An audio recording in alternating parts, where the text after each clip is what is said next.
When I first moved into that quiet suburban neighborhood, I thought I had finally found peace. The houses were neat, the lawns freshly trimmed, and the streets curved like ribbons around tidy cul-de-sacs. It felt safe, predictable, exactly what I thought I needed. But what made it feel like home wasn't the picket fences or the manicured gardens. It was Max, my service dog. Max wasn't just a dog, he was my anchor. A strong, steady German shepherd with watchful eyes and a calm presence that could silence storms inside my head. He was trained to recognize the signs of my PTSD before I even noticed them myself. If my breathing quickened or my hands began to shake, Max would press against me, grounding me, reminding me I wasn't alone. When nightmares woke me in the middle of the night, Max was there, nudging me back to reality. So, when I bought the little townhouse in the HOA community, I pictured a fresh start. I thought neighbors would smile, maybe wave when they saw me walking Max in the mornings. I thought the HOA would simply be a background presence sending out newsletters, reminding us about recycling days, maybe organizing the occasional block party. For a few weeks, that fantasy held.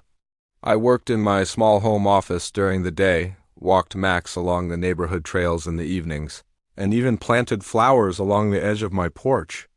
At night, Max would curl up at my feet while I read.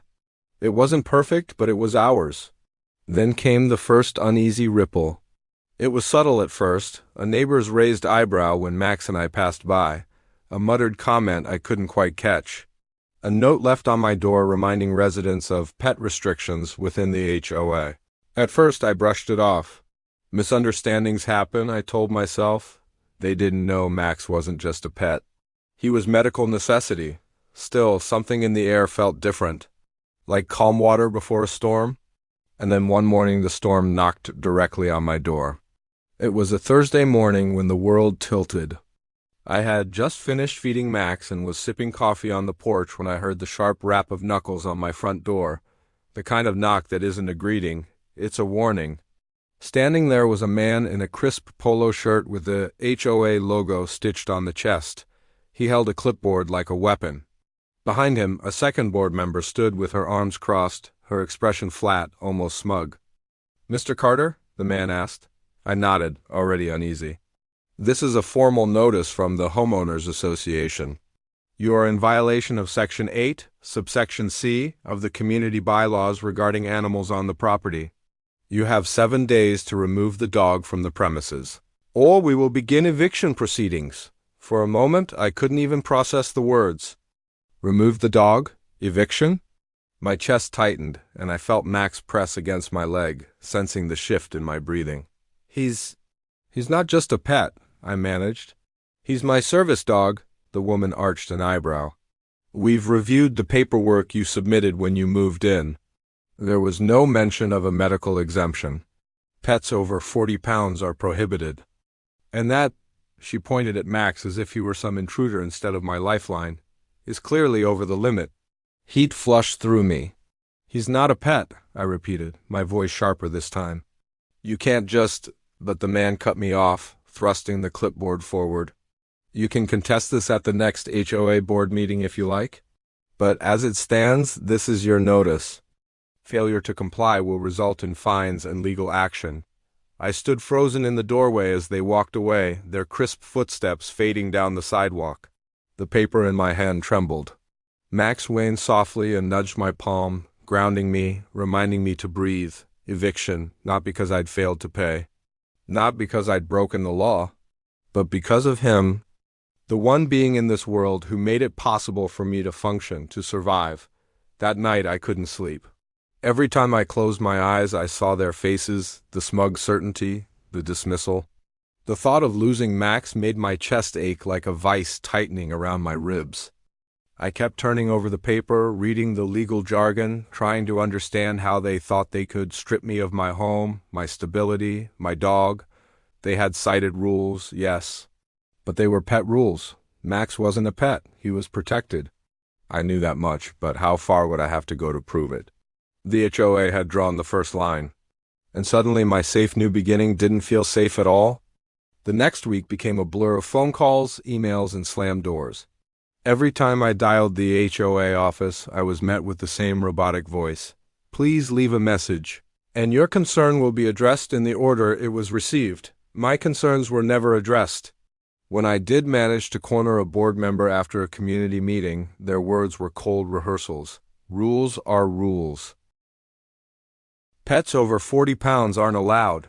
You should have read the bylaws before moving in, I wanted to scream. Instead, I bit my tongue so hard I tasted blood. Meanwhile, the letters started piling up. First came a warning of violation, then a notice of fine, then, more chilling, a preliminary eviction warning. Each one printed on crisp paper, each one signed with that smug HOA letterhead, each one reminding me that my very home, my sanctuary, was suddenly dangling by a thread. Max seemed to know. He never left my side. At night, when the panic clawed at my chest and sleep refused to come, he'd rest his head on my lap, grounding me with his steady breath. Without him, I wouldn't have made it through those nights. And yet, he was the reason they wanted me gone. I tried logic. I gathered articles, printouts from federal disability rights pages, everything I could find about service animals and housing protections. I sent it all to the HOA, neatly stapled with a cover letter. No response. I tried patience. I showed up at their office, sat in the waiting room with Max at my feet, and waited for hours. They never called me back. Every attempt felt like running into a brick wall. My hands shook constantly, and a heavy weight settled in my chest. I could barely eat. The stress was pulling me under. That's when I realized I had been fighting in silence. I hadn't told them the truth. I hadn't told them why Max wasn't just a dog, but my lifeline. I had kept my PTSD hidden, afraid of the label, afraid of the looks, afraid of what people might say. But the silence was killing me. And if I didn't speak up soon, I was going to lose the one thing keeping me whole. I sat at the kitchen table one night, the eviction notice spread in front of me, my hands clenched into fists. Max nudged me again, those dark eyes steady and patient. And I whispered to him, though really I was whispering to myself, "It's time." They're going to know. The next HOA board meeting was held in the community clubhouse. I remember walking in with my heart pounding so hard I thought the whole room could hear it. Max trotted beside me, calm as always, but I felt like I was carrying the weight of the world. The board members sat in a row at the front, stern faces, arms crossed, papers stacked neatly like weapons.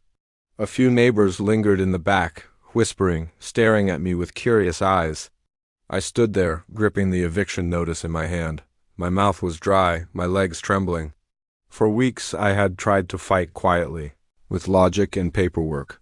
But tonight I had no choice but to bear the truth I had kept hidden for years. "My name is Daniel," I began, my voice cracking, "and I'm a veteran. I live with PTSD. Max," I placed a hand on his head, "isn't just a pet. He's my service dog. He's the reason I can stand here today without falling apart." The room went silent. Even the whispers stopped. I swallowed hard, forcing the words out.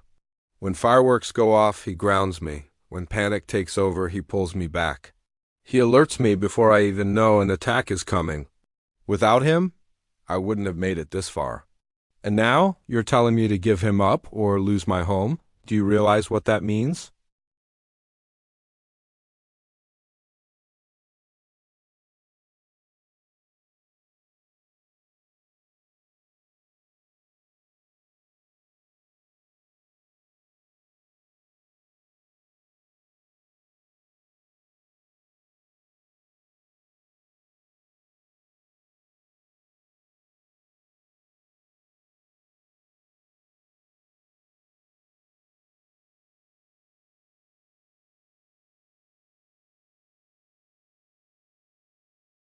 I laid them on the table, page after page of proof.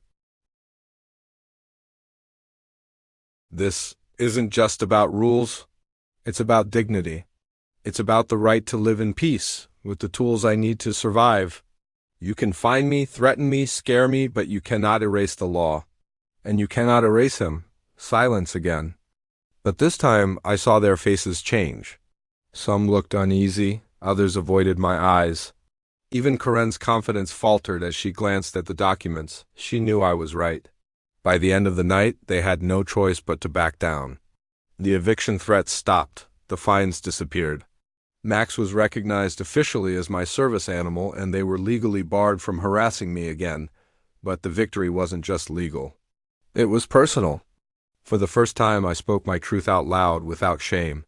And Max, faithful as ever, sat by my side the entire time, tail thumping quietly as if to remind me I wasn't fighting alone. That night, when I got home, I knelt down beside him, buried my face in his fur, and whispered, "We did it, buddy. We finally did it." Life after that showdown wasn't instantly peaceful, but it was different. For the first time since this HOA war began, I could breathe without waiting for the next threat to land in my mailbox. Max and I started reclaiming our quiet routines, the early morning walks when the sun lit the sky orange, the quiet evenings on the porch where I could sip coffee and just listen to the crickets. But something inside me had changed. Before, I carried my PTSD like a shadow I couldn't name out loud, terrified of how people would judge me if they knew. The HOA forced me to reveal it, and though it was painful, it turned into something powerful. By standing up for Max, I had stood up for myself. Neighbors who once avoided me now stopped to talk. Some admitted they had quietly disagreed with the HOA all along, but had been too afraid to speak out. One family even confessed their son had autism and used a therapy dog, but they'd hidden it in fear of the same harassment. My fight gave them the courage to apply for official accommodation too. Of course, Karen wasn't done. She tried little things, passive-aggressive notes about noise when Max barked at delivery trucks, icy stares at board meetings, but it didn't matter anymore.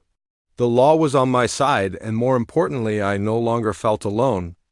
Max stayed my anchor, always ready to nudge me back when the memories tried to drag me under. But now, instead of shame, I felt pride when I explained to someone why he wore that service vest. He wasn't a burden. He was proof of my resilience. Looking back, the HOA thought they could strip away my stability with a few lines of policy. What they didn't realize is that people like me don't break that easily. We bend, we struggle, but with the right support, sometimes four-legged support, we push back.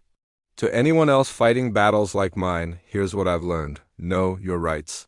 HOAs can be intimidating, but laws like the ADA exist to protect us. Document everything. Every letter, every notice, every conversation, it all matters. Don't be afraid to tell your story. Sometimes the very truth you fear revealing is what sets you free. Lean on your support system. Whether it's friends, family, or a loyal service dog, you don't have to face it alone. Today, my home truly feels like home again. Max still curls up at my feet every night, his steady breathing a reminder that peace is possible even after war. The HOA may have tried to silence us, but instead they gave me the courage to speak louder than I ever thought I could. And if there's one thing I know for certain, it's this: I'll never let anyone take him or my peace away again.